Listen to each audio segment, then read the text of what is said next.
ఇప్పుడే జీ5 app download చేయండి. చూడండి మీ ఫేవరెట్ టీవీ షోస్ ఎప్పుడైనా ఎక్కడైనా. జడ్జి గారికి నమస్కారం. సార్, మా మమ్మీ చెప్పిన మాటలు విని ఆవిడికి సపోర్ట్ గా మెయిల్ పంపించాం. ఇప్పుడు మేము దాన్ని వెనక్కి తీసుకుంటున్నాం.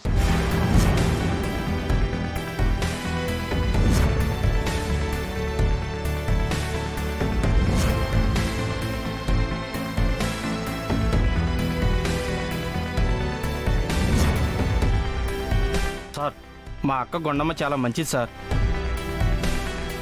ఒక విధంగా ఆవిడ పరిచయం అయిన తర్వాతే మాలో మెచ్యూరిటీ లెవెల్స్ పెరిగాయని చెప్పాలి. మా నాన్నగారి బిజినెస్ లో 50% షేర్ వారసులమైన మాకు చెందాలని మా మమ్మీ అంటుంది. కాబట్టి ఆ ఆస్తికి వారసులుగా మా తరపున ఆ 50% షేర్ కి మా గుండమ్మక్క ఉండాలని మేము కోరుకుంటున్నాం.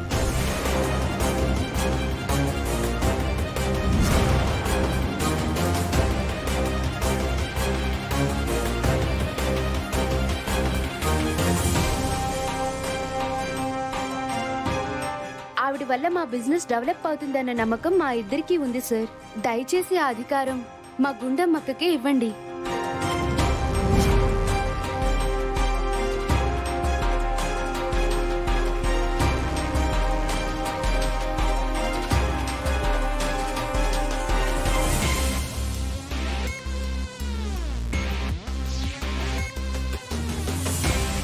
విన్నారు కదండి, అది మీ పిల్లల కోరిక. ఈ పిల్లలు ఇచ్చిన స్టేట్మెంట్తో తనని తన పిల్లల్ని పట్టించుకోవడం లేదని రఘునందన్ రావు గారి మీద వేసిన అభియోగం కేవలం అపోహ మాత్రమే అని దీంతో తేలిపోయింది.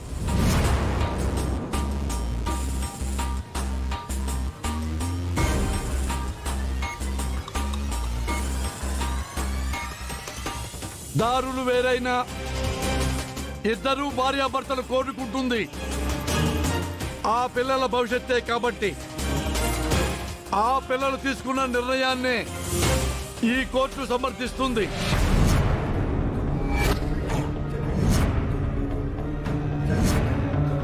రఘునందన్ రావు గారు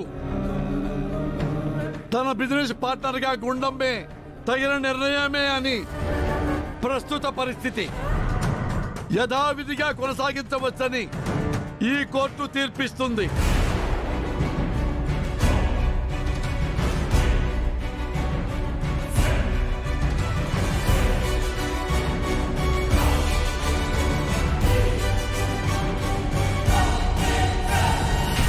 అయితే ఈవిడకివ్వాల్సిన గౌరవం ఈమెకివ్వాలని, ఈవిడ ఆలోచనలకు కూడా విలువివ్వాలని ఈ కోర్టు సూచిస్తుంది. నీ కోడలు కోర్టు కీడ్చి పరువు తీస్తుందన్నావు కదే, నీ చెల్లెలి కళ్ళు తెరిపించింది చూడు. నీ కళ్ళు కూడా తెరుచుకున్నాయా?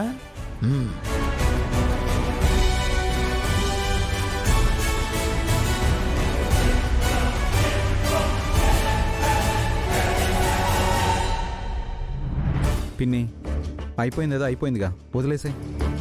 ఏమైపోయిందిరా? మీకెవ్వరికి ఏం కాలా. నా జీవితం నాశనమైపోయింది. నా బతుక్కి ఒక అర్థం లేకుండా పోయింది. బిజినెస్ లో సగం వాటర్ రాసిచ్చేశాడు. ఇప్పుడు నా పిల్లల్ని నాకు వ్యతిరేకంగా మాట్లాడేలా మార్చేశాడు. ఇక ఎవరి కోసం బ్రతకాలరా నేను? ఎవరి కోసం బ్రతకాలి? సుచిత్ర, ఎవరే మారిపోలేదే. నీకు అర్థం కావట్లేదక్క. అయినా నేనొక తెలివి తక్కువ దాన్ని. మనోడా, ఈ పాయింట్ కరెక్ట్ గా ఒప్పేసుకుంది. తాతయ్య వినిపిస్తుంది. నా మొగుడు ఎవరితో సంబంధం లేదు దానికి 50% షేర్ ఇచ్చేశాడు. అది నాకు ఇవ్వాలని నేను కోర్టుకెక్కాను. కానీ దానికి బదులు నా మొగుడు అవసరం లేదు, నాకు విడాకులు కావాలని నేను కోర్టుకెక్కుంటే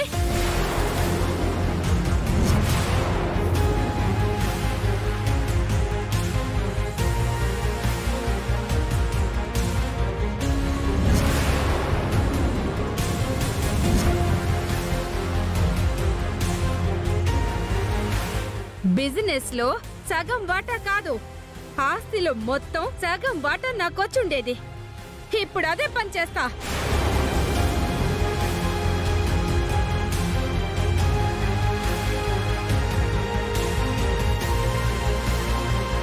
ఏయ్, ఏం మాట్లాడుతున్నావే? ఏ నేను లేకపోతే నీకు నష్టమేంటి? నిన్ను చూడ్డానికి ఇక్కడ మనుషులున్నారుగా. బిజినెస్ చూడ్డానికి మనుషులున్నారు, ఇక నేను లేకపోతే ఏంటి? ఆంటీ, ఈ వయసులో విడాకులేంటి? అదేనే, ఈ వయసులో నన్నొదిలి ఎక్కడికి పోతుందని ధీమా. అందుకే కదా ఏం చేసినా కాళ్ళ దగ్గర పడుంటుందని ఇష్టం వచ్చింది చేస్తున్నాడు. అత్తయ్య గారు, మీరు నాకంటే వయసులో పెద్దవారు, కానీ నేను మీకు చెప్పాల్సి వస్తుందంటే. అంటే ఏంటే, నేనెంత దిగజారిపోయానని చెప్తున్నావా? అంతేగా పిన్ని, ఇదే పిన్ని నీతో వచ్చిన గొడవ. మాటలను వేరుగా అర్థం చేసుకుంటావు, మనుషుల్ని తప్పుగా అర్థం చేసుకుంటావు. కాస్త కోపాన్ని తగ్గించుకొని ప్రశాంతంగా ఆలోచిస్తే అన్నీ నీకే అర్థం అవుతాయి. అత్తయ్య గారు, మీకు ఆల్రెడీ నేను చెప్పాను, అయినా మళ్ళీ చెప్తున్నాను. మావయ్య గారు నాకు ఇచ్చింది అధికారం కాదత్తయ్యా, పని. నేను మీ ఆఫీస్లో ఒక వర్కర్ని, అంతే.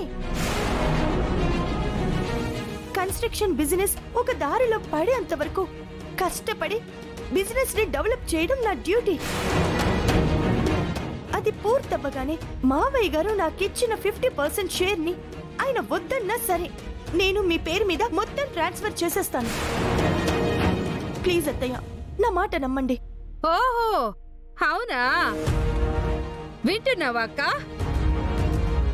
నీ కోడలు ఏం చెప్తుందోనని. నేనంట ఆవిడ గారి దగ్గర చేతులు కట్టుకొని కొంతకాలం నిలబడితే ఆవిడ గారు నా ఆస్తిని నాకు తిరిగిస్తుందంట, ముష్టేస్తుందంట. నన్ను తీసుకోమంటావా?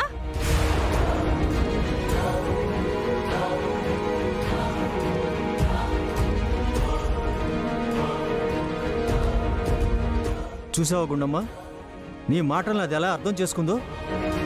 దాని మైండ్ సెట్ అంతేనమ్మా. ఇలాంటి దానికి ఎంత చెప్పినా వేస్ట్. అవును, మీరందరికంటే సుత్త వేస్ట్.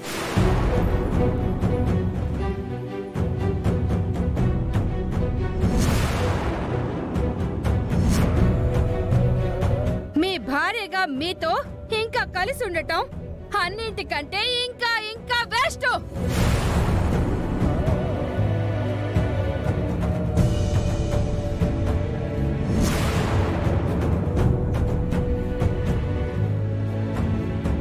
డిసైడ్ అవుతా. మీరేం చెయ్యాలో మీరు చేశారు కదా, నేనేం చెయ్యాలో నేను డిసైడ్ అవుతా.